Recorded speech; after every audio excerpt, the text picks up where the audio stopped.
Ассаламу алейкум, друзья! Продолжаем двигаться по истории Казанского ханства. Алга. Русское правительство готовилось начать войну в 1482 году. В Нижний была отправлена артиллерия с иностранными инженерами, в том числе со знаменитым Аристотелем Фиараванте во главе. Войско же собиралось ко Владимиру, и сам Иван III предполагал выступить в поход. Однако война была предотвращена, так как казанское правительство начало дипломатические переговоры о сохранении мира.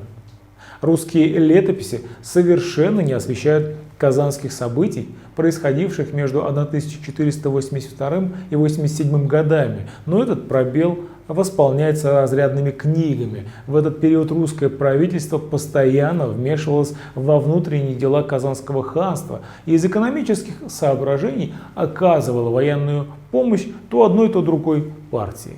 В 1484 году в Казани одержала верх русская партия, на поддержку которой приходило московское войско. Хан Али был низложен с престола, и ханом был провозглашен Мухаммад Эмин, тот самый, что с 10-летнего возраста жил в подмосковной Кашире. Новое правительство, действовавшее имени 16-летнего хана, оказалось неработоспособным. Восточная партия снова ободрилась, и даже русское правительство нашло целесообразным ее поддержать. В следующем же 1485 году Московское государство решило восстановить в Казани прежнее правительство и прислало с этой целью войско.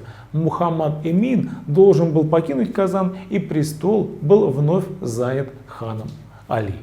События следующего 1486 года в русских источниках противоречат друг другу, так как имена ханов в них перепутаны. Совершенно очевидно, что середина 80-х годов была наполнена в Казани гражданскими войнами, в которых принимало участие и русское правительство, посылавшее войска в Казани и добивавшееся экономических выгод. Партийная борьба происходила с переменным успехом, но только отдельные эпизоды ее вскользь упоминаются в русских источниках. Следы этой борьбы отражаются в сообщениях о том, что казанское правительство в 1486 году обращалось к русским с просьбой прислать войска для бережения, так как русская партия пыталась выслать в Москву своих противников и претендента Восточной партии, что Восточная партия оказывала энергичное сопротивление и пыталась свергнуть правительство, которому удалось снова вернуть себе власть лишь при помощи русского войска. Весной 1487 года состоялся второй большой поход русских против Казани. Попытка хана Али задержать наступление неприятельской армии окончилась неудачно, и 18 мая русские начали осаду столицы. Во время осады из Казани постоянно делались вылазки, а с тыла русским наносил сильный урон конный отряд князя Алигазы. Русским удалось разбить Алигазы и затем обложить Казань тесным кольцом. Среди защитников не было единодушия, и русская партия настойчиво требовала заключения мира. Герберштейн говорит, что в итоге казанцы сами низложили хана Али и выдали его противнику. 9 июля городские ворота были открыты для осаждавших, и русское войско вступило в Казань. Хан Али, его жены, мать, царица Фатима, сестры и братья Меликтагир и Худай-Кул были арестованы и отправлены в Россию. На престол был вновь возведен Мухаммад Эмин. Видные деятели Восточной партии были преданы казни. Русское правительство расправилось с ханским семейством по своему усмотрению. Хан Али с женами был сослан в Вологду, куда в 80-м году был сослан также крымский царевич Хайдар, сын Хаджи Гирея, только что выехавший на службу в Россию. Царица Фатима, царевичи и царевны были сосланы в Белозерскую область, в отдельный город Каргалум. Соседние мусульманские государства не остались равнодушными к судьбе хана Али. Перемена режима в Казани была далеко не безразлична для торговых сношений со стороны Ногайского княжества и Сибирского ханства. Последовал протест по поводу низложения хана Али.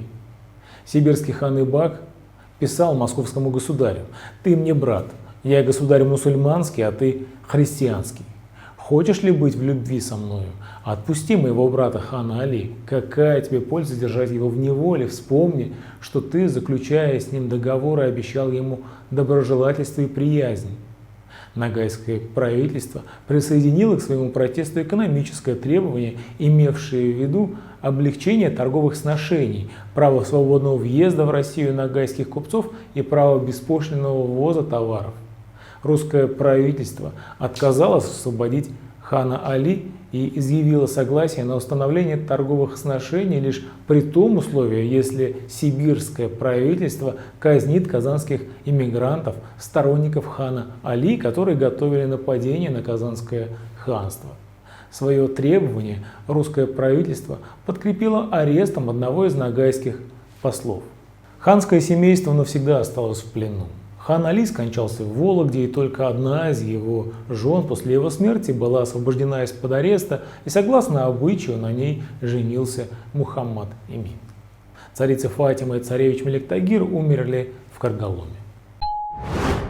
С возведением на престол хана Мухаммад Эмина силой иностранного войска, первый блестящий период истории Казанского ханства, начавшийся победами хана Улуг Мухаммада, закончился. Начался второй период господства русской партии, эпоха зависимости от иностранного государства. Русское правительство достигло того, к чему оно стремилось. Казань была взята, и в ней был введен желательный для русских режим.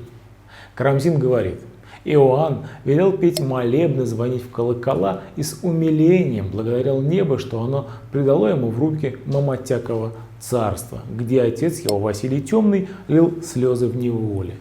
В знак своей победы Иван III принял титул князя Болгарского. Данические отношения русских к Казани были прекращены. Стремясь к освобождению от татарского ига и уничтожив в 1480 году зависимость от сарайских ханов, Иван III не мог не стремиться к тому же в отношении ханов казанских. И этой цели он достиг в 1487 году. Из данника и подручника казанского хана московский великий князь превратился в самостоятельного и независимого государя. Казанское правительство признало официальное равенство обоих сторон, и в переписке между собой оба государя называли друг друга братьями.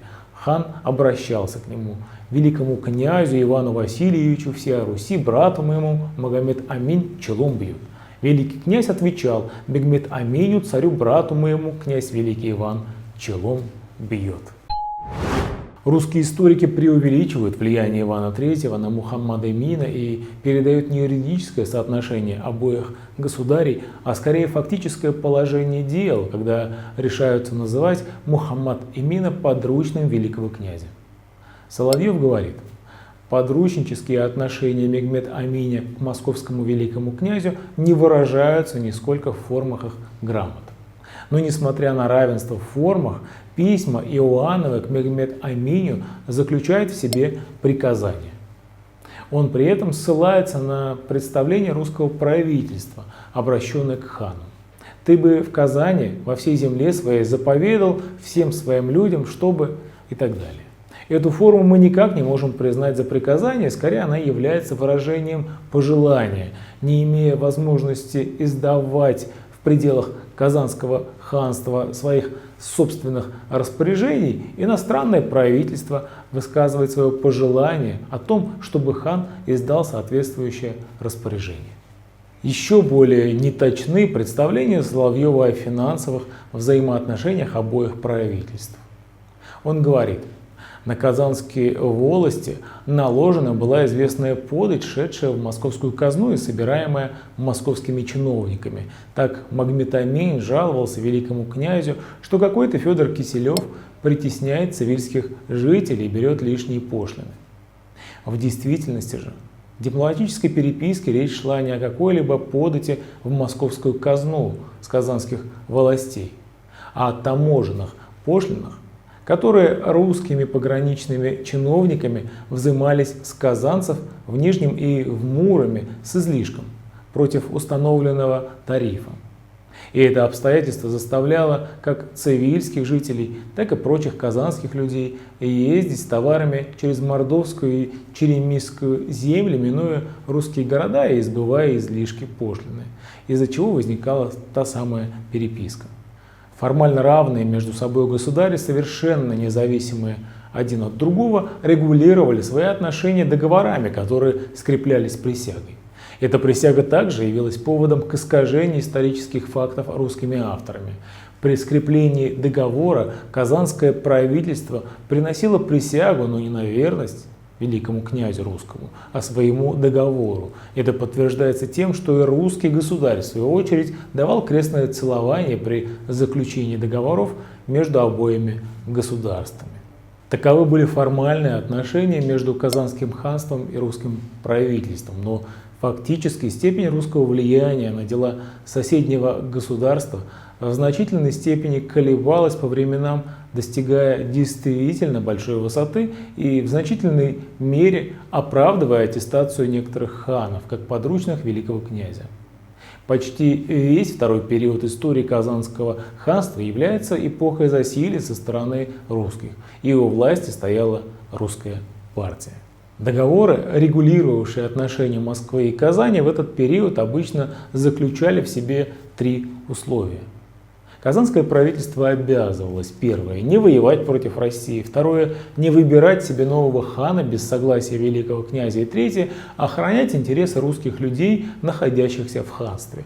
Таким образом, отношения двух государств представляли собой союз, и договор имел в виду гарантировать мир между ними и неизменность существующих отношений. Это обеспечивалось согласием союзников на каждую перемену правительства, которая могла повлечь за собой изменения иностранной политики. Что же касается взаимоотношений между казанским правительством и русскими гражданами, то последние находились в ханстве в положении граждан как бы наиболее благоприятствующей державы и пользовались покровительством местной государственной власти, которая должна была охранять их интересы. Этот пункт договора свидетельствует о том, что в пределах Казанского ханства проживало значительное количество русских людей, купцов, промышленников и предпринимателей, что русское правительство старалось обеспечить их безопасность, неприкосновенность товаров, возмещение убытков и прочие торговые интересы. В случае возникновения войны все эти лица становились жертвой враждебного государства.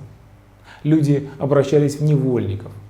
Товары их разграблялись, капиталы их грабили, и русское правительство стремилось к тому, чтобы устранить самую возможность войны и гарантировать продолжительный мир.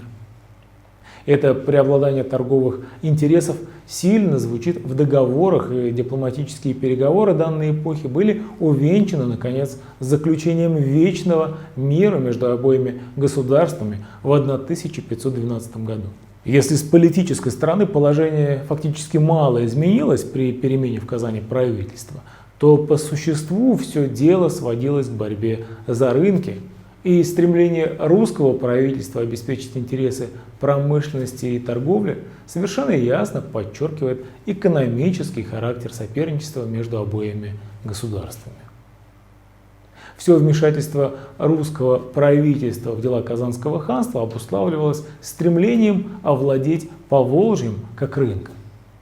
Всюду выступают вперед экономические требования, желание гарантировать прибыль русским предпринимателям, и в течение долгого времени русское правительство, довольствуясь экономическими выгодами, не соединяло с ними требований территориальных уступок.